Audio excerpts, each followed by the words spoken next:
13th of July, 2023, when this video is being published, is my 10-year anniversary of moving to London.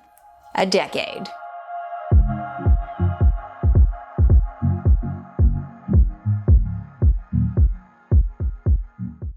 Hi, for those who don't know me, I don't know why you're gonna watch this, but I'm Jess Dante, and I am a former New Yorker who moved to London back in 2013, and I never went back. I mean, that was the plan, but there were a few hiccups along the way. I was just a little 23-year-old when I moved here. I had done 1 year in Florence before I came to the UK, but I was ready to start my new life, my new married life here, even though I had only visited London once for 4 days. Thankfully, I did actually like it. And a lot has happened since that fateful day. I started a business many years ago, this business, Love and London, by just filming some videos like I'm doing now in my very dark flat back in Wimbledon, talking about the new city that I had just moved to and how I thought people should travel here. The videos were terrible. Like really bad. Please don't actually go back and look at them. I remember it was so dark in that flat that I had basically like 1 hour of sunlight where I would have enough natural light to film the videos. So they're mostly very grainy. But you gotta start somewhere, right? And eventually I started making enough money from Love and London to be able to work on it full time. And it has been a wild ride. From us continuing to beat our month-on-month sales in our Shopify shop where we sell our travel guides. We have loads of them now, which the team and I have made, to obviously dealing with COVID, which was basically brought our business down to nothing, to almost being sued by an estate agency that we filmed with, even though they didn't actually hire us, we were doing it for free, to working with massive brands like Google Pixel for multiple years and staying in £10,000 a night suites at the Shard. It has been a crazy journey, to say the least. And I would say out of everything that I have done in my life in the last 10 years, that building this business has been the thing that I've been the most proud of, and that's giving me the most fulfillment. And it's really exciting to see how far it's come, but also what is ahead, because there's gonna be some big things coming up. And the second thing I'm most proud of is making it through a bit of a tough time. Some of you might have watched my 8 years in London anniversary video, where I talked about how in 2019 I went through a separation and then a divorce. And then the fun thing was that right after the divorce happened, that's when COVID kicked off. So honestly, I had a pretty rough 2.5 years-ish, but I pushed through both with the business, which huge thank you to Danny, who's been on my team for almost 6 years now, who was my rock during both the divorce, but also really tough COVID period. But I'm also so proud of myself for starting my life over and building up what has become a really beautiful life that I think that I have.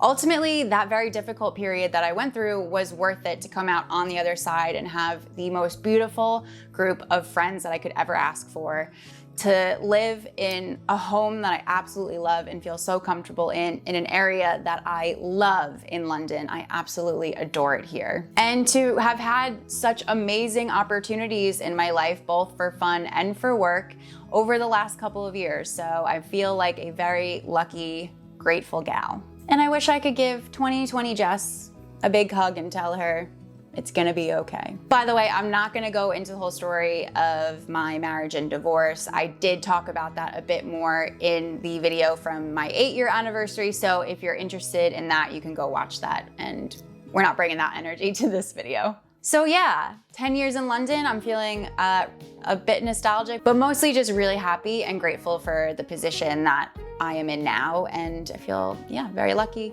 and can't wait to see what else comes along. Okay, so I did put on the YouTube channel community tab an opportunity for a Q&A. So people submitted questions and I will go through and answer some of them. Okay, Liz Ann said, is your company doing much better financially now that the pandemic is over? And are you pushing forward on the projects that you talked about in your video, or are they still processing? Yes. So thankfully, from the beginning of 2022, business really took off. Thankfully for us, we have seen massive growth across everything. We actually last year completely smashed all of my revenue targets that we had, also all of our profit targets. And this year we're on the same path. Honestly, we almost can't keep up with everything that we're wanting to do, and the demand that we are trying to meet. So we're really busy. It's a little overwhelming sometimes, but I'm so, so grateful at how everything we're doing is just taking off. By the way, if you ever want to see more information about the behind the scenes of the business of Love and London, why did I say it like that? Love and London. You can follow my personal brand account on Instagram, Jess Dante, and I'm starting to show more behind the scenes of how the business is run, talk about numbers, revenue, things like that. So make sure you follow that. David asks, what are your plans for the channel in the near future? Okay, so I'm filming this in the past in June and it's coming out in July, obviously. But by the time this video comes out, we will have our first new on-camera talent hire. We are bringing more people onto this channel and also onto all of our short form content, so Instagram and TikTok, YouTube Shorts. There are some knowledge gaps that I want to fill, but also I want to bring just more diverse voices to the channel that represent London a bit more. And also I'm struggling, if I'm honest, to both run this business and grow it, especially with the plans that I have for it, and also still be very involved in the creating the content, scripting it, being on, multiple shoot days a month, and things like that. So looking forward to having new faces on the channel. Also, by the time you watch this, we'll have done a pre-sale for a brand new product that we're making, the London Trip Planner. And if this segment is in there, it means that the pre-sale was successful. We'll cut it out if it's not, but we're currently, the team is working hard on getting that sorted for everyone who pre-bought it, and then we'll do the mega launch. But it's basically a tool that will give you everything that you need to know to plan your entire trip, and you'll get lots of printables, Notion templates, and a bunch of other things that will help you to organize everything for your trip. So watch this space. And finally, the most exciting thing is to watch out for Love in Paris in 2024. That's all I'm gonna say for now. Luke said, will you plan to do a video on some cool places on some islands off the coast of mainland Britain? For example, Isle of Man, Isle of Skye in the near future? No. People won't watch that type of content very much. And it also has super high production costs for us. So it's not a good investment for the business. Plus we're called Love in London, not Love in Guernsey. User said, congrats, I came over from the States for the coronation and it was magical, but I feel like my British friends were just not impressed. Are you over the pomp and circumstance or do you enjoy it? Okay, so every time I try to explain this to people, to our audience, I always get a lot of really mean and aggressive emails and comments. Even though I've never actually said how I personally feel about the royal family and the institution, but I do always encourage anyone who comes to London, if you are interested in the royals, especially if something royally is going on, if you meet Londoners, to ask them what their opinion is on the royal family. Because the fact is that the majority of Londoners either are indifferent and don't care, or are actually quite against the institution / the family for various different reasons. A big part of it is we're in a really bad cost of living crisis right now, and it all just seems like incredibly excessive. So I've always wanted you guys to ask other Londoners and not just hear my own perspective. But personally for me, I would say I am not impressed, and that I completely understand the many frustrations that people have with the monarchy. Sunny said, how has your experience in the UK changed after Brexit? Yeah, Brexit has been a huge contributor to the cost of living crisis that we're having now, so that's been fun. All of its touch points with me that I can think of have been negative. For example, having to pay roaming charges now when I travel abroad in Europe that I didn't have to do before. There's obviously taxes and duties on anything that I order from a brand in Europe, or even if it's secondhand, we have to pay taxes and duties and extra shipping. It's also frustrating because it's really like I'm eligible for UK citizenship, and I will get it soon because I really want to be able to vote.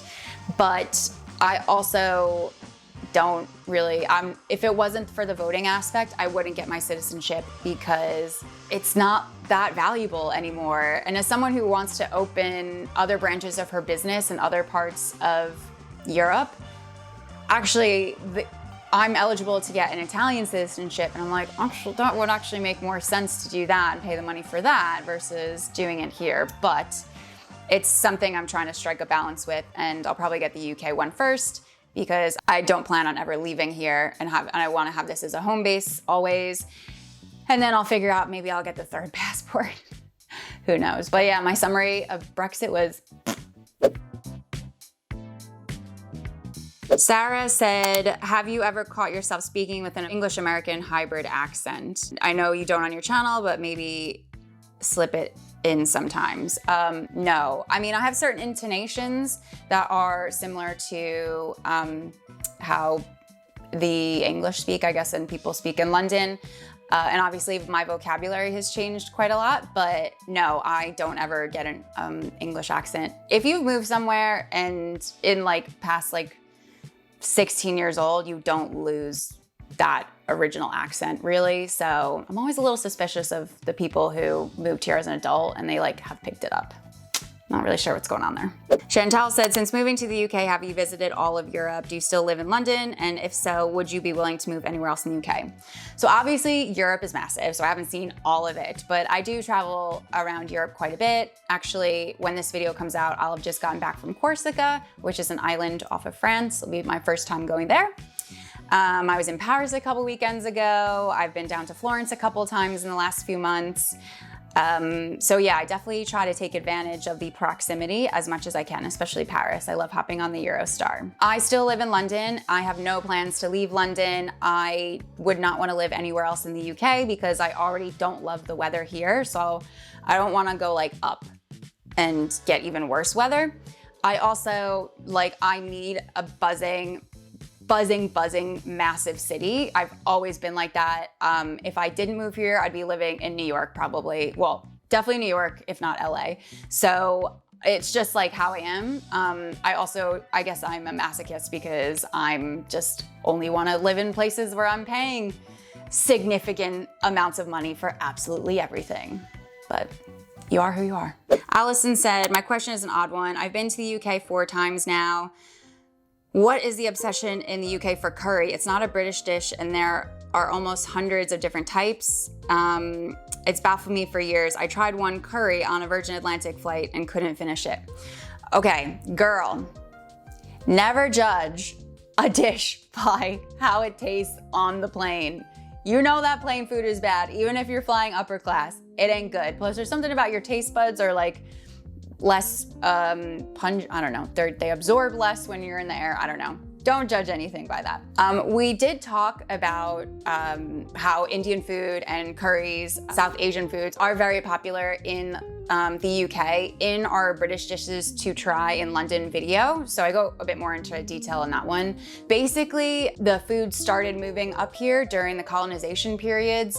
And then it got really popular when the Indian and Bangladeshi immigrants started coming in the second half of the 20th century. With some other factors in there as well. So don't quote me on every single part of that. But it became really popular as takeaway food. It's not that expensive. It's quite flavorful. I love it. I love to do both takeaway, but also you can go into London and get like quite high-end versions too. So yeah. Definitely try to find a spot where you think it's good. Asen Salam said, congratulations. My question for you is, what's your take on the British sense of humor? I get this question and I'm like, I don't really think that the British sense of humor is that unique and that different. I don't know, maybe I've been here too long. I had a couple of English friends before I moved here, so maybe that has part of it, but everyone's always like, ooh, it's like so different. I don't really think it's that different. I don't know. And also we have like shows, very international shows now that cover all the different types of humor. So I think people have gotten more used to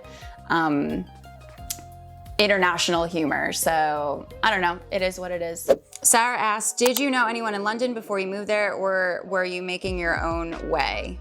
And how did you find it making friends after you moved? So I didn't know anyone in London before I moved here. I started building my friend group by obviously making friends with my ex's friends who I did become very close to, but I also then built up my own friends that were separate from him. And thankfully I did, because I did lose that friend group when we split up, but it also made room in my life for really amazing, beautiful, strong people that are so supportive, and like, I actually can't believe that I'm so blessed to have these people in my life. So I used to say a lot on the channel that it's very hard to make friends here in London, but actually I'm not feeling like that in the last year or so. You just have to put yourself out there. I basically, in the last year and a half, will just go to almost anything that someone invites me to. Always just being super positive, always trying to be friendly and networking with people. And it's amazing how if you have like really, what I think is really good energy, how you can be invited to things even by people you don't know very well. I also meet people at like a lot of networking events. I go to classes sometimes. There's all these things. So actually, as long as you put yourself out there a lot, you can make friends here. Okay, thank you so much to everyone who submitted questions. Happy 10-year anniversary to me. If you see me out and about when you're in London, please buy me a pint to say congratulations. And thanks for sticking around and being here and being interested in this rambling video. You really made it to the end. Thanks so much, guys. Bye.